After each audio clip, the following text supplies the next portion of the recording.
el lugar del testigo es también indefinido. Al decir lugar se está diciendo muchas cosas, no el papel ni la función, que sería como un escrito que agotara el tema. Tampoco acá se agota el tema, porque el testigo supone una gran dificultad respecto a qué posibilidades le entregamos de ser el verídico o el verosímil narrador en primera persona de lo que ocurrió con su propio cuerpo, con su propia vida, con su propia lengua. Y ahí hay un debate que en la Argentina no se ha agotado, que me parece que en gran medida es un debate con el libro de Beatriz Arlo, me parece, tiempo pasado, ¿no? Es un libro de hace 20 años, si no recuerdo mal. Y ahí se dice que el testimonio no está en condiciones de ser respetable como un material primero para saber cómo alguien puede pensar su propia experiencia con los instrumentos que le dio esa experiencia. Beatriz Arlo dice eso es tan importante para el individuo, lo es poco para escribir la historia, por lo tanto se precisa argumentar y probar en esta segunda instancia, cosa que el testimonialista no precisa hacerlo. Es una afirmación riesgosa, siempre me pareció cuando leí ese libro, ahora lo volví a ojear, porque justamente lo tenía, y lo volví a ojear un poquitito y recordé algunas cosas. Algunas personas lo trataron duramente, no es mi caso, digamos, porque lo vieron como introductor a fórmulas que debilitaban el juicio sobre los campos de concentración en la Argentina. Creo que tampoco es tu caso, no lo estás tratando de una forma drástica, digamos, pero efectivamente es un libro muy atrevido porque se escribe en pleno auge de las reflexiones sobre la memoria, y en ese sentido tu libro es el último libro, me parece, una vasta colección bibliográfica que incluye, por supuesto, el de Sarlo, incluye recuerdos de la muerte de Bonazo, y seguramente no me voy a acordar de mucho, el de Pilar Calveiro, el de Hípola, que es un artículo. Estos dos últimos son los que utiliza Beatriz Arlo para comprobar su tesis, es decir, de Hípola escribe una tesis sociológica sobre la circulación de informaciones en circunstancias de encierro, y Pilar no exhibe su primera persona, siendo que es una sobreviviente de la ESMA, y eso está en un plano muy sumergido respecto a cómo relata los encuadres, las formas de disciplina. Me pareció particularmente interesante el análisis del libro de Bonazo, porque fue el primer libro en el que todos, los que no habíamos pasado por esa situación, al ser un libro de difusión masiva, nos enteramos de cosas que apenas sospechábamos. Y esas cosas son hasta hoy sumamente incómodas, que es el modo en que la Marina había organizado los suplicios en un campo de concentración.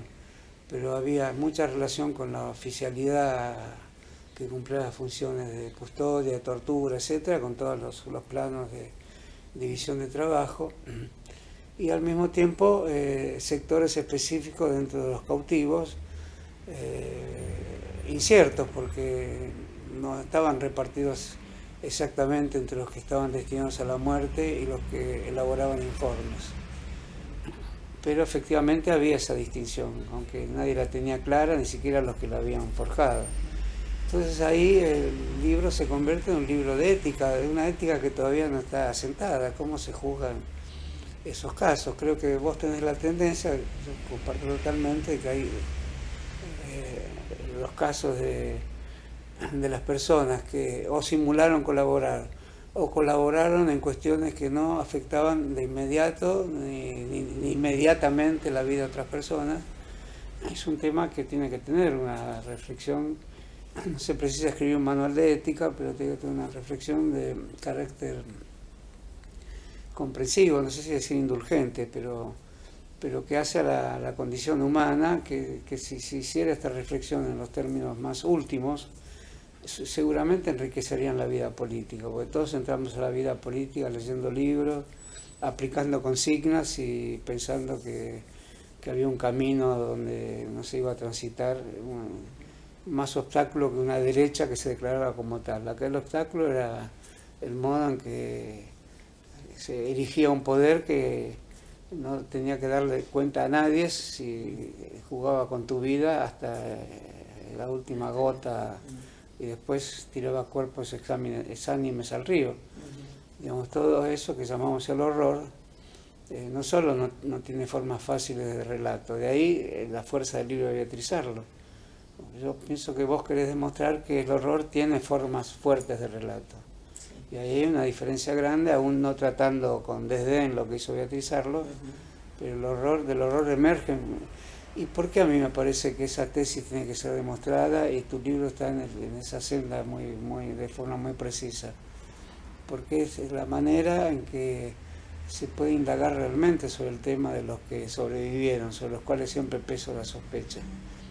Todas esas cosas que existieron, me parece que hoy es el momento de seguir pensándolas y establecer esa sutil manera de una nueva ética, digamos, respecto también a cómo deben pensar la situación los militantes actuales, sin ir más lejos lo que ocurre en Chile, que puede terminar en algo muy parecido. Es decir, a mí me pasa cuando veo a jóvenes estudiantes militantes del partido que sea, como vi muchos jóvenes militantes de mi época, que en su largo itinerario, salvando el caso de los que desaparecieron, no se sabe su destino, y su destino fue el Río de la Plata, que es un hecho alegórico de gran significación para Argentina, porque es el nombre de la Argentina, el Río de la Plata, el Argentinorum. Y no se habla de eso. Por eso, entonces, como es la metáfora argentina misma, que es un Estado que se suicida a sí mismo, digamos así, si creemos en el Estado. Y si no creemos en el Estado, pensamos apenas en un país, como agrupamiento de personas, es un país que se suicidó a sí mismo, ¿no? Entonces, todo eso me parece que sale del testigo. Sería un error que el papel del testigo fuera un papel menor y la estructura judicial, argumental, y la sociología y la antropología social estuvieran por encima de eso. No desdeño ninguna de esas cuestiones, pero me parece que el papel del testigo es incluso examinar por dentro, como haces vos, el libro de Bonazo, que fue el que más repercusión tuvo, en el sentido de que este tema también ingresa en la industria cultural y en las editoriales que apuestan a vender mucho un tema de gran significación. Por eso digo, es un tema ético fundamental, que haya una conciencia que sin saber por qué y sin conocerse los pasos que da se convierte en traidora. Entonces, me parece que la larga serie bibliográfica que tiene este tema, tu libro forma quizás la última, la más reciente, ¿no? La más reciente, y contribuye a reactualizar el tema que nunca se agotó. Y la propia historia argentina que vivimos hoy demuestra que eso no solo no está cerrado, sino que se precisa un nuevo enfoque de características ético-políticas, que se pregunte por el tipo de escritura y siga viajando e investigando. Me parece que investigando en el sentido de ver los vestigios que pueden quedar del modo en que se desplazaron poblaciones y se las mandó al último desván de la historia y se las hizo desaparecer, ya sea por la metodología del Lager o por la metodología de los marinos y los militares argentinos, ¿no? Que era incluso buscar colaboración para un partido político. Mira qué situación, que se llamaba Partido Democrático Social, además. Pero todo eso, me parece que tu libro lo hace centro principal de la reflexión y por lo tanto lo considero una exploración de índole ética superior a la idea de clausurar el tema, porque el testimonio, con lo importante que es, y esos libros no se lo niegan en ningún momento en su importancia, pero sin embargo le quitan relevancia en el momento de redefinir ni más ni menos que la figura del militante político, ¿no?